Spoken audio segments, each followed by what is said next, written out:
ఎల్లమ్మ, పోచమ్మ, మారెమ్మ, మైసమ్మ, మాంకాలమ్మ, పెద్దమ్మ ఇట్లా పల్లె పల్లెకు గ్రామ దేవతలు ఉంటారు. ఏడాదికోపారి తల్లులకు క్షీరసారలు వెట్టుడు, బోనాలు ఎక్కిచ్చుడు, ఒడిబియ్యం బోసుడు, సాక వెట్టుడు, కోళ్ళు యాటలు గోసుడు నడుస్తుంటది. ఎక్కడి పద్ధతులు ఆచారాల ప్రకారం అక్కడ. గిసొంటి ఒక జాతర కాడికి పోదాం పాండ్రి మరి. అమ్మవారు వస్తుంటే బండారి జల్లుకుంటా గిట్ల జేజేలు వలుకుతున్నారు భక్తులు. వికారాబాద్ జిల్లా పోలేపల్లిలా రేణుకెల్లమ్మ తల్లి షిడే సంబురం ఇది. పెద్ద కట్టె కొసకు తొట్టెల గట్టి అండ్ల ఎల్లమ్మ తల్లిని కూసుండబెట్టిండ్రు. ఇక రథాన్ని గుంజుతానికి గిట్ల పోటీలు పడ్డారు భక్తులు. గుడి చుట్టూరా 5 రౌండ్లు తిప్పుతుంటే ఎనకెమ్మటి శీతం మంది. రథం దిప్పుడు ఓడవంగానే ఇక కట్టెకు గట్టిన పూలు నిమ్మకాయల కోసం ఎగబడ్డారంతా.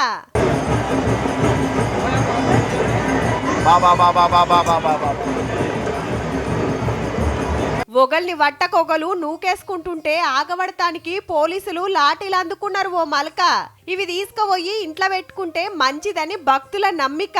ఏదైతే మేడారంలో సమ్మక్క సారాలమ్మలను చిలకలకుట్ట నుంచి తీసుకొస్తారో అదే రకంగా మా పోలేపల్లికి సంబంధించినటువంటి అమ్మవార్లని పోలేపల్లిలో ఉన్నటువంటి ఎల్లమ్మ గుడి నుంచి తీసుకొని ఇక్కడ ఈ గుళ్ళకైతే తీసుకొని వస్తారు. బేస్తారం చాలైతే సోమారం తోటి ఆఖరు 5 రోజులు జరిగే జాతర చూస్తానికి చుట్టుముట్టు ఊరోళ్లే కాదు, ఆంధ్ర, కర్ణాటక, మహారాష్ట్రకెళ్ళి కూడా భక్తులు వచ్చిండ్రు.